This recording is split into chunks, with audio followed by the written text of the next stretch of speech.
Greetings, ladies and gentlemen. My name is Ethan. And I'm Brian. And welcome to Pixel Adventure Commentary's review and analysis series of the Marvel Studios' The Falcon and the Winter Soldier, our Episode 1 podcast. Welcome. Before we begin, we'd like to ask you to subscribe to our channel so you can keep up to date with all of our Falcon and Winter Soldier reviews analysis episodes. And also, if you haven't already, we recommend that you go watch The Falcon and the Winter Soldier first before coming on to listening our podcast, because these are spoiler content episodes. So go watch the episode of Falcon and Winter Soldier first before you come listen to our podcast. So, which is streaming exclusively on Disney Plus every Friday. So, and if this is the first time that you're tuning into our channel's TV show podcast, we'd like to set the premise of the video before we get started.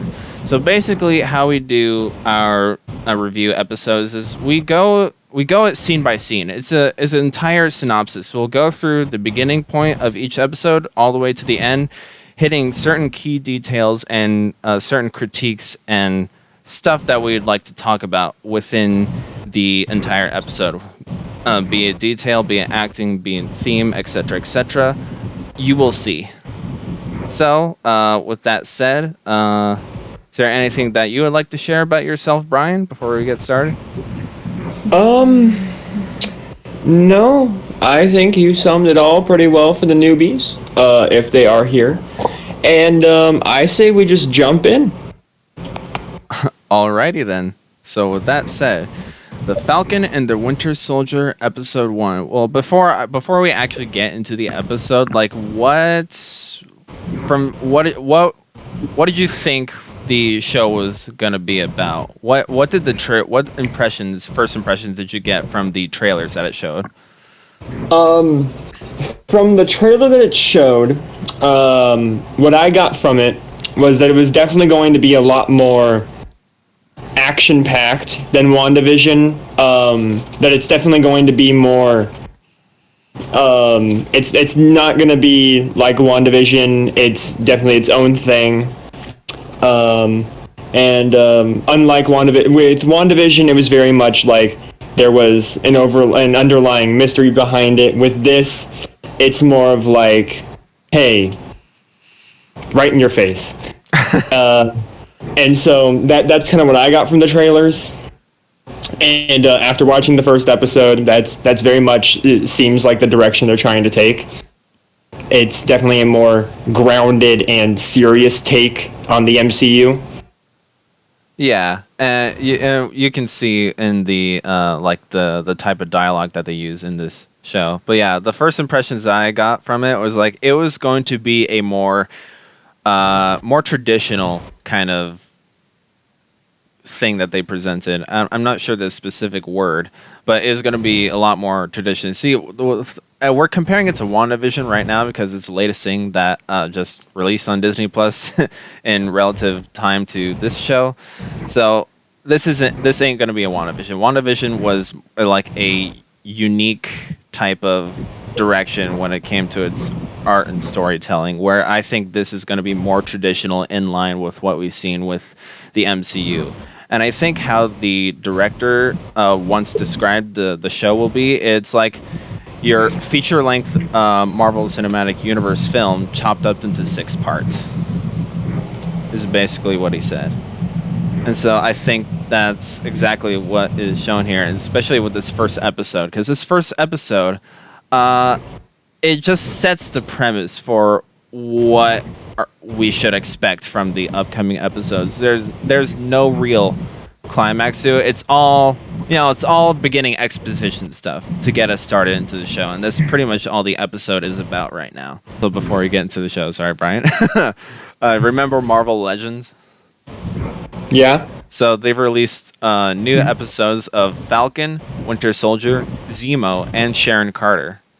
Yes, I saw that. Yeah, so yeah, these are the 4 key element players that we've seen before in the MCU, and they are going to be presented here in Falcon and Winter Soldier. Some of them not immediately, others obviously so. Yeah, I mean, obviously Falcon and Winter Soldier are going to be the 2 main characters of the show, since it's in the title. Yeah, exactly. It's like their names are in the title. And then Zemo is going to be our villain for the show. Yeah, no spoilers there. He was shown in the trailers, but he hasn't presented this episode just yet. Yes, and I am excited to see his entrance. Yes, which we will get to in the next coming weeks. But yeah, the Marvel Legends are there if you want to go and watch them. They're nothing really spectacular, though. I just watch them for giggles. Yeah. Anyways, now let's get to the main course, Brian. That's the thing that you've been waiting for so long. So for those of you who didn't watch our WandaVision podcasts, which if you didn't, go back and watch them. Go back and watch it and subscribe. How we tackled those was if an episode was split into different storylines that connected in the end or connected at different points, we told one and then we told the other. We are going to be doing something very similar with this first episode. Whether or not this formula will continue just depends on how the episodes continue. But for this first episode, how we're going to do it is we're going to discuss the Winter Soldier storyline first, since he doesn't have as much screen time as the Falcon. And then we're going to discuss the Falcon storyline of the episode. And then we'll just give our overall views of the episode at the end. Yeah. And not just, since everything in this episode is very brief, it's all exposition stuff. This podcast episode is mainly going to be like future predictions for what these series will entail. Yes. Yeah. So, with that said, let's start with Bucky's storyline, which actually his first scene is like right in the middle of the episode, actually. Yeah, no. His first scene is like, I want to say like 20 minutes-ish into the episode. And his scene just starts out guns blazing. Right. Yeah. The set is like some it's consulting place, I'm gonna say. Well, it was a hotel. It was a hotel.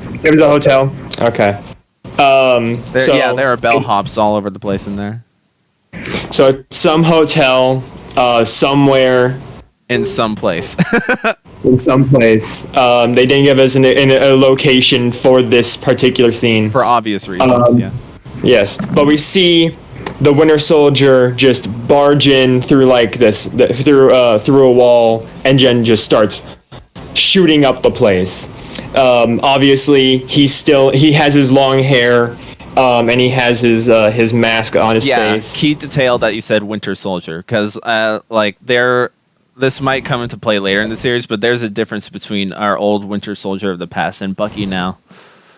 Yes.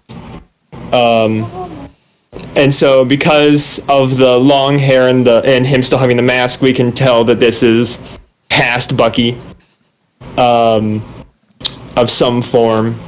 And so he starts shooting up the place, and he kills all the people in the room that are there.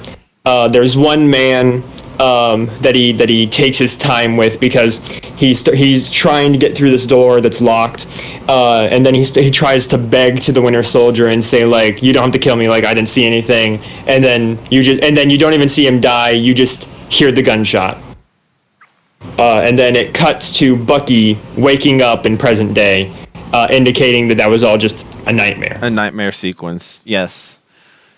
So he's the one that lives in Brooklyn here, right? I believe so. Cool. But we see him wake up, and then he is in a therapy session. And in this therapy session, his therapist is trying to get him to talk about his nightmare and everything, and he doesn't want to talk. He doesn't want to say anything whatsoever. He's just like, nothing happened, leave me alone. And so what she does is she pulls out this notepad, and then Bucky's all like, damn it! You got to bring out the notepad. Yeah, we should establish that this is a regularly occurring thing for him. This is just the first time that we've seen it. Yeah. So he starts talking about how he had no new nightmare, but he's continuing with his amends, and he has this notebook of all these names of people that he needs to make amends with, because that's part of the in case you've never been to therapy or rehab for anything. What making amends is it's part of the healing process to help you get over and overcome what your addiction might have been, or the people that you hurt, and it's just part of the healing process that people do. And so in this case, when he's in this therapy session, he talks about one of the amends that he made, and when he's making an amends, there's 3 rules he has to follow. The first one is that you can't do anything illegal. The second one is that you can't hurt anybody, which he kind of makes a joke about. Yeah, he makes it. That's a very good point, actually, because like don't hurt anyone is the second rule. Why is that not the first one? Because why doesn't morality go over legal things? Yeah, and then the third rule is like he has to do some form of like introduction thing about how like he's no longer the Winter Soldier, he's now Bucky Barnes. Yeah, that one was left kind of vague. I didn't catch that one, right? I mean, he kind of says it. It kind of like cuts back and forth between the therapy session and like him making the amends. But he said he has like this scripted line that he has to say, where it's like, "I'm no longer your puppet. I'm Bucky Barnes," or something like that. And you're part of my making amends. Gotcha. That's essentially what he has to say, or something along those lines. And the first amends that we see him make in the show is actually like halfway down his list, and it's him getting back at a senator that he put into power while he was under the control of Hydra. And after Hydra disbanded, this senator still abused her power, even though Hydra was no longer is no longer around. Gotcha. And so he gets back at her. He doesn't hurt her, but he does hurt her bodyguard. Even though he can't hurt anybody. That shush. Yeah. Rule number 2. Yeah. If the government doesn't know, it won't hurt him. But he gets the senator, I want to say, arrested. Or at least like detained in some form. And then from there, he makes his amends, and then we see kind of what he's up to here in Brooklyn. Yeah. Well, can I make a note about like why like his point about don't hurt anyone is over is below don't do anything illegal. It was a good point that he brought up, because what you would think is like you shouldn't do anything bad because it is by objective measures morally wrong to do so, not because it's illegal. Like laws cannot, well, like they can in some sense if they're good laws legislate morality, but laws themselves aren't moral. So yes. Yeah, so it was a good point that he brought up. Like say like, yeah, you shouldn't do cannibalism because it's illegal. Wait, what? Yeah. You see, that's stupid. But yeah, it's a bit of social commentary there for you folks. Anyways, so we see that he has befriended an Asian man. I don't know exactly what part of Asia. He's befriended this Asian man. Nakajima. Nakajima. Yeah. He's befriended a man by the name of Nakajima. He's definitely an elderly man. A man who has lived his life. And we see him about to knock out this Brooklyn man for using his trash can. Because you can't share trash cans in Brooklyn. Yeah, well, yeah, New Yorkers are jackasses anyways. So. Oh yeah, definitely. And this man has the weirdest name, and that's Unique. Like that's even worse than Nakajima. Okay. I mean, who the hell names their child Unique? Unique. Well, yeah, there's some crazy names out there. You remember the meme where it's like some actress had the last name Beale, and she announced that she would not name her son Batmo. You get it? That's actually pretty funny. But anyways, so he's befriended an elderly man by the name of Nakajima, and he takes Nakajima out to lunch, and the only reason he was able to convince him to go to lunch with him was that he would pay.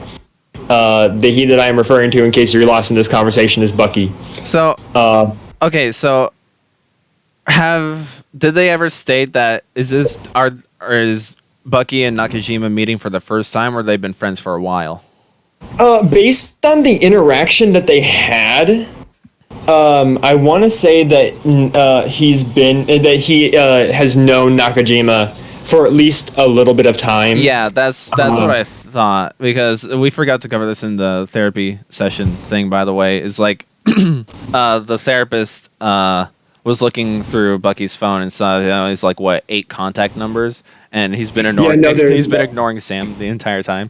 So like Bucky barely has any friends in his life, and so barely anybody interacts with, and basically like she says like aloneness equals like the most personal hell. So something about along those lines. So Bucky is very how is it called again? It's been so long since I've talked to anybody. Introvert. Yeah, he's very reclusive. Yeah, reclusive, introvert. Yeah, very very much so. He's not someone that is making a lot of friends. You know, this is something I like about these TV shows. They give more limelight to the side characters of the MCU that we've seen so far. So basically, we're like rewatching these characters for the first time. It's kind of fun like that.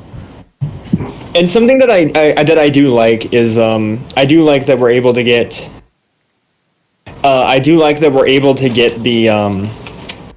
the whole Man Out of Time thing again, but with a whole new person. What do you mean by that? Well, Bucky himself is also kind of a man out of time. Sure, Steve had it a lot worse, where he had to go a full 70 years with no seeing the outside world. But with Bucky, he was constantly in and out of time, because anytime Hydra didn't need him, they would refreeze him until he was needed again. And so he's never had a true life. He's always ever been a brainwashed husk of a man. And so yeah, that's a good point. It is nice to see, kind of like how Steve was back in Avengers, the very first one back in 2012. Steve was very much to himself, and the only thing he cared about in that movie was just the mission. He could have cared less about his team, but as the movies progressed, he started to open up a bit more and care more for his teammates. And so I think we're going to get a similar thing with Bucky, of him eventually with Sam basically being like his support. Gotcha. Yeah, and that's something that I kind of figure from the trailers as well, because from the very few interactions we saw of Sam and Bucky before this show, it was like they were not the best of friends. No, they hated each other. Yeah, no, they really did. Yeah, so and seeing them in the trailers, we kind of get the impression of like, okay, they're being forced to work together now, and they're not like the bestest of friends. So like, let's see how that plays out. It's going to be very interesting to see their dynamic. Right. Also, another thing, while we're kind of on the topic of the of the whole like him being very reclusive. Something else that he said in that therapy session scene was that the only peace he ever actually felt was back in Wakanda. Oh, really? That was the only true peace that he ever had. So I am excited to see how what his character arc is going to be throughout the show. Yeah, so after Endgame, did he not go back to Wakanda and live there? He just decided to stay here in Brooklyn? Apparently, according to this, he went to Brooklyn. I think it's because it might have been because the government like tracked him down or something and was like, "Hey, if you want to not go to jail for all the bad things you've done against this country, make amends to people." And he was like, "Fine." Well, perhaps Possibly, they might explain it. They might not. Who knows? well, maybe they might explain it. But if that were the case, they might have had him under surveillance, put him like an ankle bracelet, like they did to Scott Lang and Ant-Man and Wasp.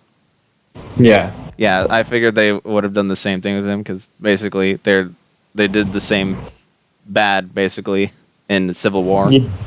Let's just take that with a grain of salt until they explain it, I guess. Yeah. Continuing on. So Okay. they go to some Asian restaurant that's in Brooklyn. Sushi bar. And Sushi bar. Sushi bar. They go to a sushi bar in Brooklyn, and there's a woman working her shift that Bucky's kind of eyeing, and Nakajima is like, "You should ask her out." "All right, fine. You're not gonna do it. I'll do it for you." "Hey, he wants to date you." That is a very old-timey way of asking women out, and given the dude's age, that he can pull that off. Yeah. And so they decide to go on a date. I can't remember if it's that night or the next night at 10. I think she said tomorrow night at 10. Tomorrow night. Yeah. It's funny how that just happened, and Bucky's all like, "No, don't do that." Yeah. Then I believe the next scene is just him on the date. No, before that, like the date was established in this scene, trying to get Bucky out of his comfort zone, trying to get him to, actually be extrovert to some extent, etc. Then the girl goes to the other side of the counter, do her job, etc. And then Mr. Nakajima stared at some sushi plate. I'm not very literate. Right. I'm not very literate in sushi foods because I don't like sushi. But so he looked at some sushi dish and he explained that the dish he was looking at was his son's favorite, and it kind of triggered a sort of PTSD thing. Am I wrong about that? No, it's very much that. Like, you can see how he just like once he sees it, he starts just he almost like not necessarily like zones out, but you can tell that he has like the 1,000-yard stare. Right, and the camera work did elaborate on that too. Yeah, and even how he goes back to speaking his language of origin to say "my son," and then comes back to English, indicating that it is very much a traumatic thing for him. Yeah. And then so he explains to Bucky that what he's thinking of is his son, who was mysteriously killed in quotes like that. It's like, because Nakajima explained that what the police said of the night of his son's death was like he was just in the wrong place at the wrong time, but he always had this like a gut feeling sense, or like some sort of spiritual sense, perhaps. Yeah, spiritual. Yeah, that's obvious in a later scene. Some spiritual sense that something else had gone awry that night. Next up is the date. And so for the date, they share a couple beers, and they decide to play some Battleship. A very dately thing to do. Yeah, it's like the sort of like, the light flirting if you're on a first date with some girl that you don't know much about. He even brings her flowers, which she acknowledges is a very old-fashioned thing to do. Yeah. Because he is again with his whole like man out of time. Right. Because remember, like human nature for all of time hasn't changed, but culturally, as culture has evolved throughout time. Yes, definitely. So it's kind of weird to see Bucky, like, do the old-fashioned thing of like actually bringing roses or flowers to a first date, whereas like in today's culture, that's something that you don't necessarily do. Yeah, and so they ask questions to each other just to know each other better as they're playing Battleship. They're also playing. They're not just playing Battleship. They're playing drinking Battleship. Right. So, Battleship. And did you notice the board on Bucky's board? Like every single one on his bottom grid were all reds. And they're like all reds. She like hit every single time. And it's like nothing all misses on his top grid. Yeah. So basically, how drunk Battleship works is if your ship gets hit, you take a swig. If you miss, you take a swig, and then vice versa. Right. And so he gets hit. He takes a swig. She asks him how old he is, and he tells her, "I'm 106." Even though he looks like 25. Well, you're being generous. I am being very generous. Yeah, he's more like 30, late 30s, early 40s at least.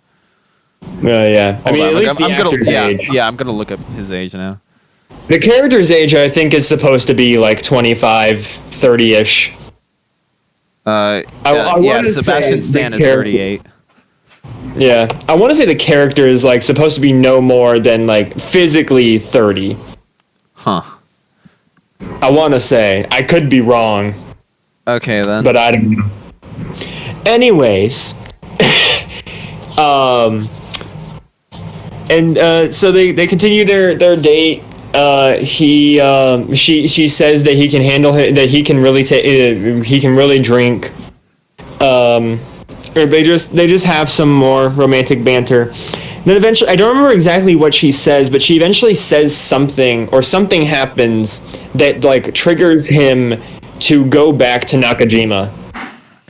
Yeah, they got into some deep conversation. Asks, "Are you close with your parents?" She asks, "Are you close with your parents?" And he's like, "I was." Starts talking about them, how they're dead, and then she's like, "Look, it's like the worst thing to have no parents, or like to be an orphan." Things like that. And then that eventually just like triggers him because she says that her son died. And so it's just like a lot of loss in both their lives and Nakajima's, because we got the scene before with Nakajima saying, "Hey, my son died." Right. And so I think that was the trigger for Bucky to maybe leave and then go to Nakajima. And okay, did he... So what's implied, what's outright stated, actually, not in words, but in cinematography, is that when Bucky got to Nakajima's place and he opened the door, you could see inside of Nakajima's apartment and see like the Buddha shrine around a photo of Nakajima's son, who is, as we stated, the mysteriously killed years ago. Yeah. Now, I'm not a very religious person. I don't know religions all that well, so I could not necessarily tell you exactly what Nakajima's beliefs may or may not be. Well, I know he had a shrine for his son. I just don't know the religious depth that means. I know that usually when you have a shrine set up for someone, especially in a memoriam, Right. it's definitely because it's someone who is either very close to you or to their community. Obviously, him being his son makes him very close. But we see that when Bucky comes to Nakajima, he gives him the money that he said he owed him for lunch. And then he looks over and he sees the shrine with a photo of his son. And we see that the son that's in the photo is the man that was trying to get through the locked door in the nightmare that Bucky had. And then when he leaves Nakajima's apartment, after Nakajima closes the door, he then opens his amends book, and you see that the next name that he has on his list is Nakajima. Yeah. So did he write that down then and there? No, because it was circled and everything. I think that just means that like this is the one that he has to do next. Okay. Now, whether or not his character arc will focus on this specific amends, that's just a question in and of itself. It's something that we can like predict, possibly. Yeah, but we don't know if the show is going to elaborate. Like, is the entirety of the show going to be going down the checklist of amends that Bucky needs to make? I'm gonna guess no on that because there are only 6 episodes and he needs to interact with Falcon soon. So I think if anything, it's going to if they're going to bring the amends into the story, I think it's only going to focus on amending with Nakajima. Yeah. Okay. If they do focus on that at all, I think it's only going to be with him trying to get his amends with Nakajima. Yeah. Cool. And if that does happen, it's probably going to be one of the more emotional scenes in the show. Yeah. And so basically, I guess what we're predicting is that Bucky needs to like come out and explain that he was the one that murdered his son. Is that correct? Yeah. That is going to be a very tough scene. Yeah, precisely. So yeah, it's you put 2 and 2 together. Yeah. Yeah, that was basically the entirety of Bucky and Bucky's that's all plotline. Bucky. Yeah, that's all of Bucky. Yeah, in that's this all episode. Bucky. Yeah, because Bucky and Sam never interact in this episode. Yep. The only mention of Sam that we get through Bucky's scenes is just how Sam is trying to get a hold of Bucky, but Bucky just is ignoring him completely. Right, he has 8 contacts in his phone, but like the one contact, he has like 79 notifications from Sam. Yeah, exactly. Yeah. Okay, well, with that said, let's conclude Bucky's story. We'll get back to you next episode, buddy. And now let's head to the guy that got the more screen time in this episode was Sam. Sam Wilson, aka the Falcon. Were you about to say Bucky? I was actually. Why? Couldn't tell you. Sam, aka Bucky. You know, Bucky. They look exactly the same, don't they? Wait a minute. So, Bucky, not Bucky. Fuck. God damn. I think I'm leaving this in, by the way. Dang it. So Sam's story, his screen time in this episode, his scenes, it starts off with him putting on a suit, getting ready for something, and in the background we hear a voiceover of his interaction with old Steve from Endgame, where Steve, after Steve gave him his shield, asking, how does it feel? Sam saying it feels like it belongs to someone else. And Steve saying it doesn't. Right. So I think we mentioned this in our really old Avengers Endgame podcast, which you should catch on our channel, but not right now because it's not time yet. But I think we were discussing this is like why, because like in the comic book world, there have been multiple plot lines where the continuation of the Captain America figure has like alternated between Sam and Bucky, and so back then fans were questioning whether the Captain America role, the shield, would be either offered to Sam or Bucky, and at the end of Avengers Endgame, it ended up being Sam. Now, I think we discussed why was it Sam in this iteration? Like, why Sam over Bucky, or why was like Sam the better pick over Bucky?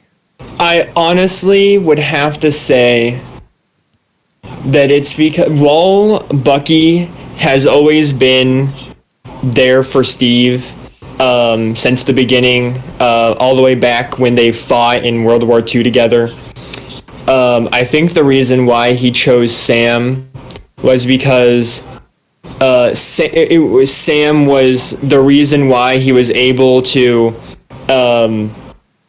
get back out into the world, how he was able to open back up. Because if you remember back in Captain America: The Winter Soldier, when we first met Sam, Sam actually invited Steve to come to some of his sessions that he hosted, where he talked to soldiers and helped them reiterate themselves back into civilian life. And so I think it's because I think the reason why Cap chose Sam to take over the mantle instead of Bucky in this iteration was just Sam and Steve shared a lot more of the same ideals in the MCU throughout the movies than Steve and Bucky. Because I mean, even back in the first Avenger, Steve and Bucky, while they were really good friends, they were both opposites. Yeah. Where Steve was always like, he always wanted the moral side of things.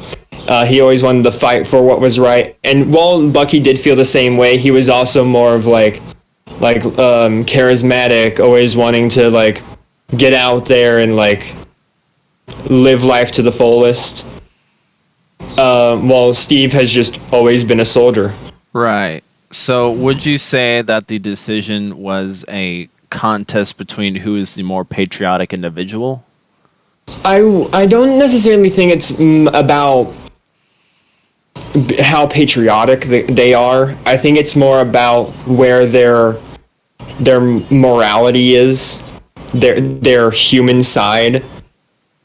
Because Sam had that human side because of him bringing soldiers back into civilian life. Meanwhile, Bucky was still trying to find himself after being a brainwashed soldier for about 70 some odd years. Yeah. And so I think it wasn't a competition of how patriotic they were. I think it was more of a competition of where their morals were. Okay. And so I think that's why he chose Sam over Bucky. For those of you who think it should have been Bucky over Sam, leave your opinions in the comments. Yeah, leave your opinions in the comments section. That is good to know. Alrighty. But as we see in this episode, Sam is still uncomfortable with the responsibilities that come with the title of Captain America, right? Yes. Yeah, he is very hesitant to take on that responsibility, that role, that title of Captain America, because Steve was able to uphold that title for years, and he made it such a big name, and so for it to just all be put on Sam, it's overwhelming for him. And so because of that, he doesn't feel like he has the ability to actually uphold that. And so I think I'm just going to get a little bit of a prediction out of the way right now. I think that throughout this show, once Sam and Bucky actually start to interact with each other, I feel like they're both going to be support themes for each other. Sam is going to be a support for Bucky as he gets through his making amends list and his like possible PTSD that Bucky may have, and Bucky is going to be there for Sam, trying to like show him that he can uphold the name of Captain America and do justice for that title. Yeah, and do just for the title, exactly. Yeah, that's a good prediction, and I think you're correct, especially within the TV show setting. You're allowed more time to elaborate on the small stuff, elaborate on the exposition more than you would have with the. You have more luxury time than you do with a movie. Yeah, and I cite back to Ant-Man and the Wasp. Because, like, that's a fun movie, but Ant-Man and the Wasp barely interacts in that movie, so that title is bunk. Yeah. So, yeah, if we're looking for support characters within a duo, Ant-Man and the Wasp is not the place to look for it.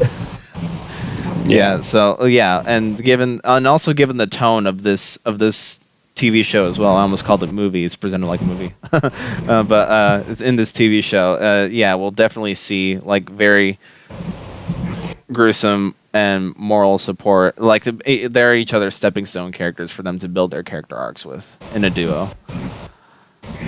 Yeah. Yeah.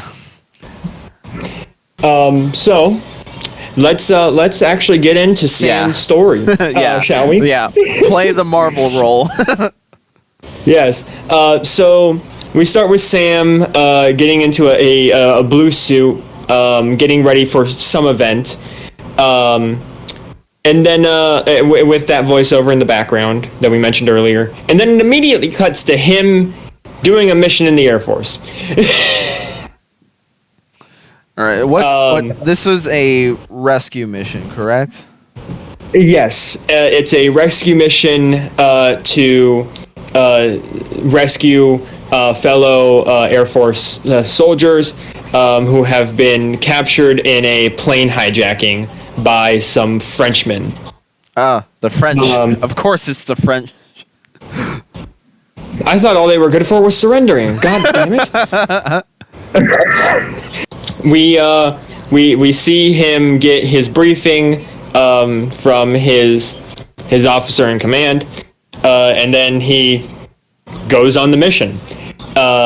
There's some comedic bits during this action part of the episode, with how he appears on the windshield, the Frenchman piloting the ship, the plane looks up to him, sees him up there, and then he gets off the windshield, and then the Frenchman in command comes over and is like, "What happened?" And he's like, "There's a man on the windshield," and he's like, "No."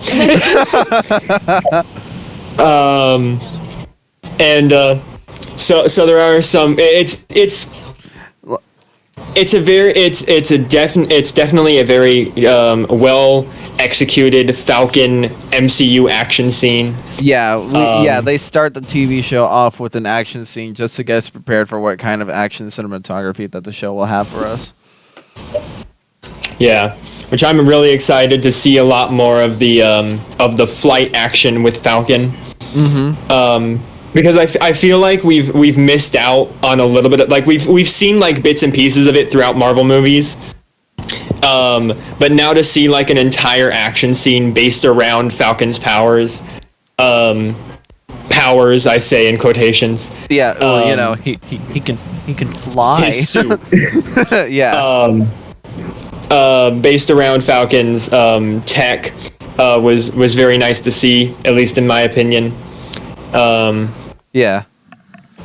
And so he does this rescue mission, and the stakes of the rescue mission is not only does he have to rescue his fellow soldiers, but he also has to stop the Frenchmen before they cross the Libyan. Libyan border. The Libyan border. It was one of those 7 countries that Obama bombed. And so he has to do it all before they can cross the border, which he barely does. And so after he does the rescue mission, after he completes it, he then has tea with with I think it was a lieutenant. I want to say. Yeah, there was. But one of his fellow men.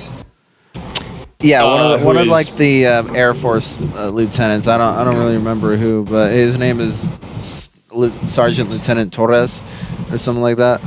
Gotcha. Yeah. It's like he's a scrawny kid for the Air Force, by the way. Then again, it is the Air Force. Yeah, the Air Force. What'd you call it? The chair force, right? Yeah. That's what other branches like to call them. No offense to anyone actually in the Air Force. Yeah. Proud it's all service jokes. to your country, but you. Yes. No, in all seriousness, thank you for your service if you're listening. Yeah. But we see Sam having tea with Torres, and Torres introduces another plot point that we're probably going to see throughout this show, and that is the Flag Smashers. I think is what they're called. Okay, I didn't catch the name of them. Yeah, no, they're called like the Flag Smashers or something. Yeah, Flag Smasher. Bad guys get bad names. Yeah, bad guys get bad names now. What?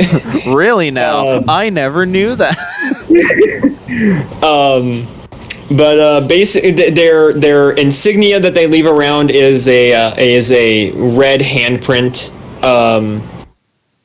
and their whole agenda, as explained to us, is that they believe that life was better during the blip, during those 5 years. They want world without them.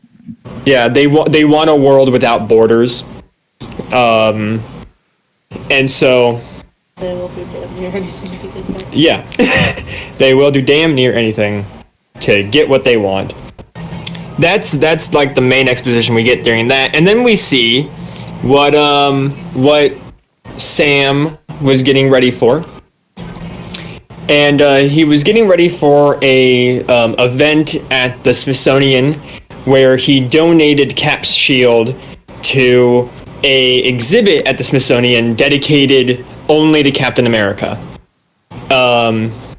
As we see in this scene, when they go through when Sam and Rhodey is in this episode. Yeah, it was caught me off guard. I don't remember him in the cast role at all for this show.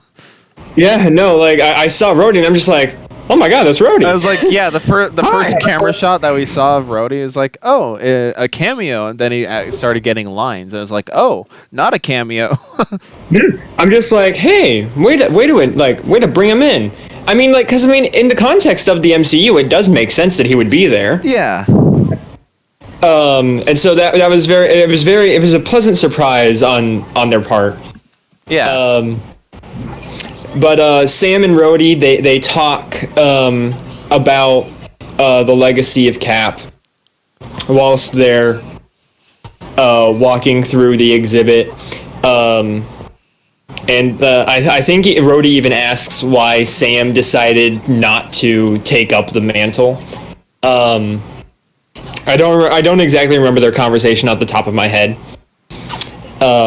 But as they're walking through the exhibit, we see Cap's first suit from First Avenger. We see his shield next to it. We see his motorbike with his first shield.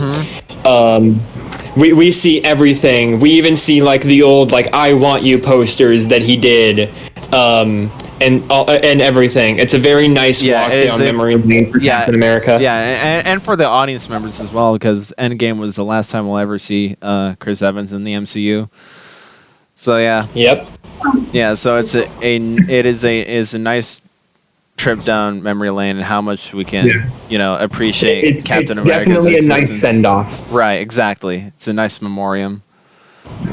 Which I do believe. I want to say that Cap is most likely dead. Yeah. While we may not have necessarily gotten a funeral, I do believe that he is dead now. He's passed away. He has passed. He did his time in life. It's over. Yeah. That's why we have the exhibit and everything. Part of me does wish that we could have gotten a funeral for Cap, but you get what you get. Yeah, like maybe they As could have long as done. as long as we at least get like possibly a scene of like Sam or Bucky visiting Cap's grave and seeing it next to Peggy's. As long as we get something like that'll be a nice tug at the heartstrings. Yeah, that'll probably be the season finale for this. Probably. Yeah, but you never know. It's a good tribute to him and his role in the MCU. But yeah, okay. So why did Sam what did Sam tell Rhodey, and why he rejected the Captain America mantle? Because the shield didn't feel like it was him. Yeah, no, he says that like Rhodey asks what the last thing he said to Cap was, and or like when he gave him the shield, and he said, Sam replies, I said it it feels like it belongs to someone else, and that someone, and he continues on with it saying like that someone else was Steve. And like he just feels like he doesn't deserve it. Is I think what they're trying to imply.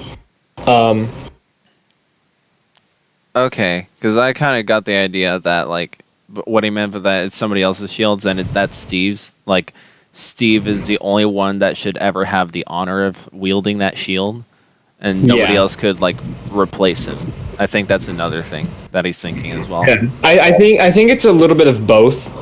Yeah. Where he does feel that like if someone did have to take it up, he doesn't feel like it should be him. But he and just like to add on, like it's more of like an add-on. Just he doesn't feel like anyone can take that up. Right. Yeah, like Steve is an irreplaceable person. You can't just put a costume on somebody else and just declare him Captain America, right? I think that's what he's thinking. And then I mean, we'll see what happens. Captain America is a very morally high character. Yeah. And so it's nice of them to address that and be like, yeah, no one can replace him. So anyway, so after the Smithsonian scene, the next scene we have with Sam is him and his sister. Which we didn't know he had a sister. Huh? We didn't know he had a sister. No, we did not. Yeah, we didn't know he had a sister. We didn't know he had nieces and nephews. But now we do. Yeah. Getting exploration we learned that he has into these an side entire characters gets us to know soul their food families and eating family. backstory. Yeah. And so we meet his sister, we meet his nieces, his nephews, we meet his family. Yeah, they all work at a. This is a fish market in Delacroix, Louisiana, correct? Yes. Yeah, a local fishing business. That the name of his sister is Sarah Wilson. Yes, and Sarah wants to sell afloat. their parents' boat, which their parents are dead, by the way. Oops. Because pretty much every superhero has to have at least one dead parent. Yeah, or both if your name is Bruce Wayne. Or but both. Yeah. If you want to go the extra mile, you have to have both. Right. I mean, seriously. Like, if you go back and look at Marvel heroes, not even just Marvel, like Marvel and DC both, if you go back and look at all of their backstories, guarantee that 99% of the time, at least one of their parents will be dead. Darkness. No parents. Bat metal. Yes. Yeah, no. So Sam and Sarah's parents are both dead. This is where we get into seeing the more civilian part of the MCU. And we also explore, the show also explores a little bit more of like the significance of the blip and everyone just coming back at once after 5 years of being gone. And so Sam and Sarah get into this argument about how she wants to sell the boat. He doesn't. That they should get a loan to fix it up and things like that. Because he is in the Air Force, he does get benefits for being in the military, and stuff like that. Okay, so they argue the conflict here is that Sarah wants to sell the boat, but Sam wants to keep it, right? Yes. Okay, I didn't catch on to that. And later on, we actually learned that Sam disappeared in the blip, and so did a majority of their family. Sarah was basically left alone with her kids during those 5 years. We again, during this whole civilian part of the episode, we get to learn that we find out more about just how hard it is for their family. Yeah, that's something I like with these TV show like branch offs. I don't know how else to put them. Branch offs from the movie timeline, kind of do. It's sort of like the argument that I made for like the Mandalorian, because like it branches off of the main movie timelines. Is like it gets to show us like a different, more civilian, like you said, a more on the low, down to earth type of feeling of what we usually get from the universe. It's a nice change of perspective. Right, yeah, those are the words. Yeah, it's a nice change of perspective that we see. Yeah, and different tone and overall so, as well. And that's yeah. what the Mandalorian show is doing. And I think this is kind of the direction that Disney Plus just kind of figured out and is now applying here. Would you say? Yeah. Gotcha. So one thing. So in between the next scene with Sam, in between the next scene with Sam that we get, where him and his sister have an appointment at a bank to get a loan. There's one mini scene with Torres that we get. Yeah, and this just thrown in the mix somewhere. Yeah. Yeah, I think it's best that we just like quickly just go through this. Yeah. Let's do it. So the Torres scene is him Switzerland. Infiltrating a flag smasher get together of sorts. Yeah, he got some intel. Like the previous scene that we saw of him, he was like showing Sam like, "There's this cool new app on my phone. Whoa, look at me! I'm cool and hip and too scrawny for the Air Force. Like, look at this app. I can see like the digital insignias on the walls that this." I guess I want to call them insurrectionist act. I don't know what to call them as of this moment, but it's like some cult, anarchist? I guess, anarchist movement. There you go. It's Antifa, you know. So like, is the best word that I can come up with. Cool. Yeah, it's like an anarchist cult, I guess. It's a symbol that they lay around. So yeah. Torres got some intel that the next hit that the Flag Smashers were going to do was this bank at Switzerland. Because Torres disguised himself as one of the Flag Smashers. I didn't understand that part, why he did it.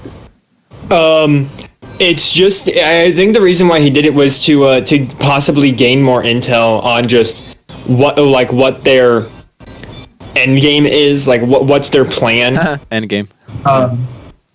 And so I think that's what he was doing, because I mean, as we saw when he got there, the first thing he did was he put a phone in his jacket pocket and started recording, so that he had that as evidence for whatever they did.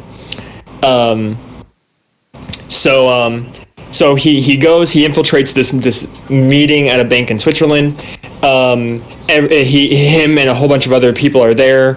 He blends in like it's his first time doing this.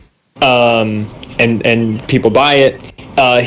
They're then given all the same identical mask, and then that's when this big dude, comes out of the bank with two duffel bags filled with money, and he just starts walking into the crowd, and then that's when everyone that's there starts dispersing. And starts running around all over the place. And we see that this was just all one giant setup to distract the cops. That way they could make the heist easier by having everyone in the same mask. running Gotcha. around, so that it's hard to like see exactly where everything is. Right, with everybody looking the same, it's hard to track down the individuals.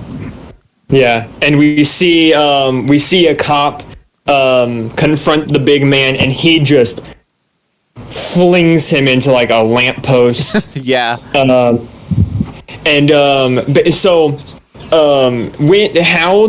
the dude left the bank is he jumped out of like the second story window, and he didn't even flinch, react to it at all. And that's when I knew, okay, this man's a super soldier of some form. Yeah, there's something very super, I guess. Yeah. about, this man has been San experimented Marcos on group. in some form. And then when he flung the police officer, I was like, okay, that just confirms it even more. Yeah. And then Torres confronts him, taking off his mask and pulling a gun on him. And then that's when he just walks up to him and just one-hand suplexes him into the ground. God damn. And then smashes his orbital. Yeah, it's like his face gets crushed in, and then everything just Yeah. disperses then, right? And I was like, they're going to kill Torres in the first episode. And then he appeared in the end, and I'm like, dang it. Yeah, and like if you couldn't tell from like the tone of direction that the show's going for already, it's going to be a bit more dark and a bit more mature than anything that we've gotten else. Yeah, right. no, this show is technically supposed to be like, so TV shows have their own ratings similar to movies, and their rating system being like TVG, TVPG. It's kind of like the same thing. But for anything that would be deemed mature, or like the equivalent to an R-rated movie is TVMA. Yeah. And this show is supposed to be rated TVMA. Oh, really? Yeah. Okay. Yeah, I guess. And like and sometimes in the dialogue of this show, they are just throwing curse words out left and right. So you know what? Yeah. So you know what? I'm not gonna cut out our swearings for this one. WandaVision, we're cutting out the swearing because they don't swear. And this one, they swear. Screw it. We can swear too. Yeah. It's a TV 14 rating that I'm seeing right here on Disney Plus. Alrighty. But are you arguing So that that's what they were going for was a more mature thing, but TV 14 was just ended up what they got? TV 14 is the equivalent of a PG-13 movie. Yeah, basically. It's okay. So. Alrighty then. So I'm not gonna cut it out. So that's Torres' mini scene where we get introduced to some form of new super soldier-esque character that may or may not be of Zemo's work. We'll find out later on, I guess. Well, like it's no spoiler that Zemo's gonna be in this show because he's in the trailers and everything. So anyways, after Torres' mini scene, that's when we go back to Sam to finish up Sam's storyline, and it'll be Sam from here on out. And Sam and Sarah have an appointment with a banker so that they can potentially get a loan to go and fix up the boat. And Sarah is like, once they get to the bank, Sarah's still like very like hesitant about it, being like they're not going to give us a loan, they don't care about us, things like that. And so when they get to the bank, one of the first things that the banker does is like, he looks at Sam and he's like, "Do I know you? You look familiar." And then Sam's like looking at him, giving his charismatic smile, and like does his like he uses his hands as wings, and he's like, "Falcon, that's right." Yeah. This is very similar to the scene in Endgame where the kids came up to Smart Hulk and was like, "Can we get your photo?" Right. Showing again that like these are heroes in a world that they're going to get noticed. Right. But after the whole like, "Hey, photo," they the banker's like, "So look, you have no income for the past 5 years, and it doesn't look like you were paid as an actual hero. your main source of income has been like the military, but again, you blipped out these past few years, so we can't do anything for you. Okay. I didn't quite catch on to like why the bank denied their proposal. So basically, the bank never set up a system for like a revenue safety net for people that got blipped out and for blip returned or something like that. There's no safety net for them. The bank never established anything like that, and that's why the bank denied their proposal. Yeah, basically. That's stupid as fuck. Well, the way that he explains it is,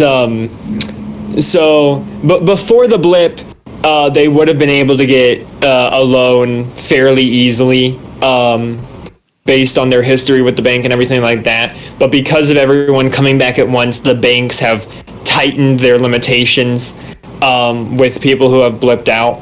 So that's why he had to decline the loan. But that's basically the gist of what happens at the bank.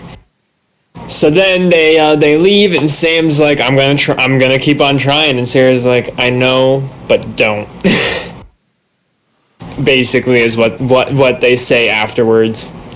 And then that's when it cuts to the next scene with Sam at his house or apartment or whatever it is, talking to Torres over FaceTime, looking at the footage that Torres sent him of what had happened the night before. Or I say it's the night before. I don't know exactly. I want to say the night before only because Torres's wounds are still fairly fresh. Yeah, well, remember, there's a time difference in between Louisiana and Switzerland. So, like, it's daytime in Louisiana, it's still nighttime over in Switzerland. Yeah. So it's nighttime for Torres. It's day for Sam. Right. So they're talking. He overviews the footage, and he's like, "Okay, that's some bullshit." And then that's when Sarah comes rushing in and is like, Sam, watch this. And she turns on the news. And it's, I want to say, like, the governor of D.C. or something. There's no governor of D.C. What the hell are you talking about? I don't fucking know. So you're talking. I don't know how the world works. So you're talking about the scene where like the Sam puts the TV on, like after Sam gets notified of Torres' attack, Sarah comes in and says put the TV on, and it's like whoever runs that Captain America Smithsonian, and I'm gonna assume that it's a government run memoriam because Captain America is okay, if I'm misremembering, you can correct me, but the after effects of the Sokovia Accords is that the Avengers basically became a government-sponsored agency. Am I wrong on that? No. Those who signed the Sokovia Accords were basically agreeing, like, hey, you have to abide by what the government restrictions allow you to abide by. And so that's basically yes, they are. I don't necessarily know if they're government funded, but I do know that they are government run in some way. Okay, so after the signage of the Sokovia Accords, the Avengers ceased to be a private company, correct? I believe so. Okay, I might be misremembering that, but that's what I can recall. I might be too. Okay, but so let's say for the sake of remembrance right now that whoever runs this memoriam for Captain America is government sponsored, or some bureaucrat in a suit, got up there on a podium and is like making some announcement for like, here, presenting to you the new Captain America, and then we get Square-Face McGee. Square-Face McGee, right? I don't know what they're thinking in terms of the story, because like I suppose that they're trying to find like a new hope, a beacon of light, perhaps, right? Yeah, no, that's what he was saying before in the announcement ceremony. The man was saying like, ever since Steve Steve, like Captain America, was a beacon of hope for us as a country, and everything like that, like symbolism, mumbo jumbo. Right, and so it needs to be kept we need alive, right? a new beacon of hope, a new beacon of light. Here he is, Squareface McGee. Squareface McGee. Okay. And so and then the dude comes out in this cheesy ass looking Captain America suit. Yep. And you know, he's actually wielding the shield. And so he is. And yeah, I'm and just like, this man has a square face. He should not be able to carry that thing. and I think I think the camera panned over to what Sam's face is seeing at that moment. And so I'm thinking that Sam was reacting like, now the shield is in this dude's hand, this milquetoast jaw-face looking dude has, and that's not what he wanted for the shield, right? No, Yeah. What he wanted for the shield was it to be kept in the Smithsonian to honor Steve's legacy, to stay with Steve's stuff because it was Steve's. Right. And so basically how he's taking it like this is like, while everyone may think that this is like respectful and stuff, is like, hey, it's a new man to bring on the title and give us hope. The way that Sam sees it is the complete opposite. He sees it as like completely disrespectful and almost an insult to Steve. Right, a very, very disrespectful to the source material, if you might say. Yeah. Right. Okay. So, and we'll just have to see where the episode will stem off into. Okay, then. So that was the end of our first episode of Falcon and the Winter Soldier. So, first impressions. I'll share mine first. So, basically, the first impressions that I got out of Falcon and the Winter Soldier. So, it's very, like, given the 6 episodes that are slated, it's definitely going to be like an extended cut of a movie, but like chopped up into 6 different parts. So like everything about this episode was all the exposition of the complete storyline here, and it's deliberately made that way. But because of the standalone episode that's presented here today, there's not much enthusiasm. I guess I'm trying to explain is like I didn't like it. I didn't like it. I didn't like it very much. I know what they're going for, but given what was presented to me, I did not enjoy it a lot. Yeah. Yeah, there's stuff to look forward to, and I will continue watching the series, not just for the sake of this podcast, but like I'm interested in what they're going in. But again, given how they're gonna work this formula, it is not the best way to hook you, I suppose. I don't know if you have like any contradictory claims to that or what you thought of it, Brian, but share yours. So I honestly feel kind of the opposite. I actually enjoyed this episode, and it's not so much the episode itself. I mean, the episode itself was pretty good.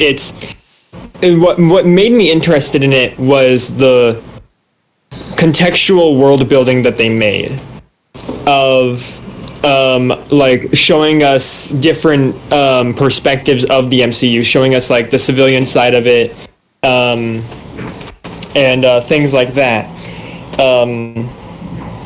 Just showing us different sides of this massive world is what interested me in the episode. Made me, that's what engaged me, and I'm also very interested in the idea with the themes that are going to be explored throughout the show.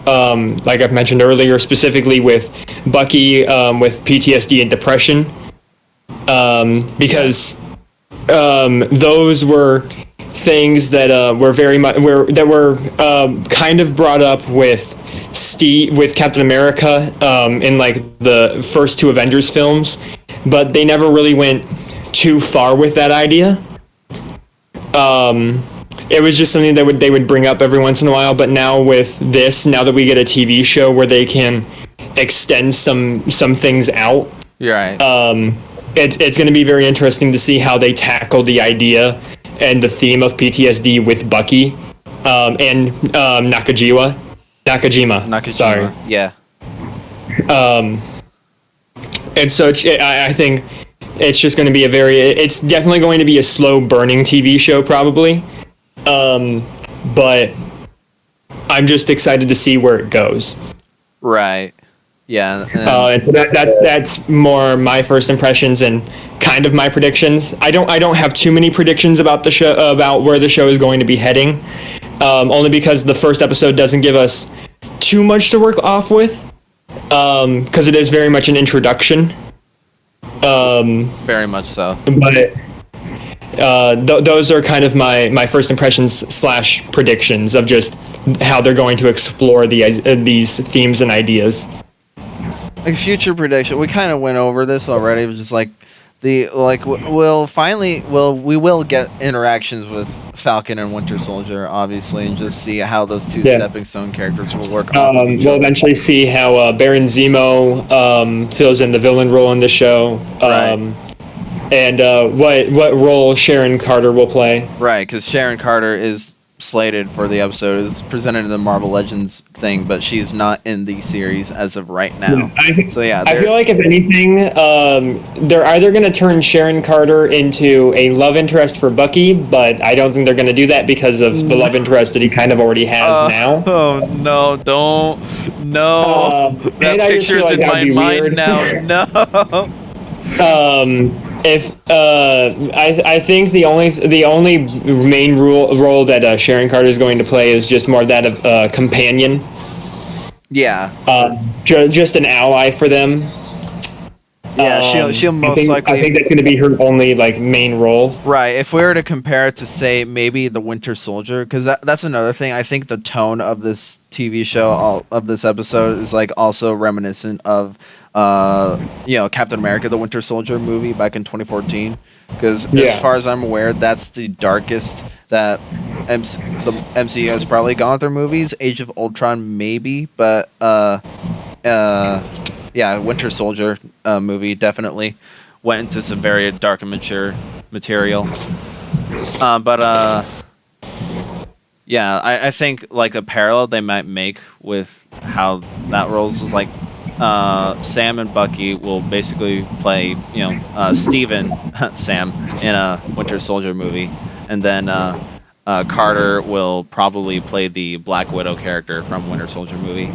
So let's end the podcast off here then. So thank you guys for tuning in to our very first episode of The Falcon and the Winter Soldier. We'd like to ask you to subscribe to our channel, so you can keep up to date with all of our Falcon and Winter Soldier podcasts, and make sure to tune in and watch Falcon and Winter Soldier streaming exclusively on Disney Plus, because we highly recommend that you watch the TV show first before you come and listen to our podcast. That is very integral to how our formula works. So, with that said, thank you guys for watching. Have yourselves a fantastic night, and take care. See you next week.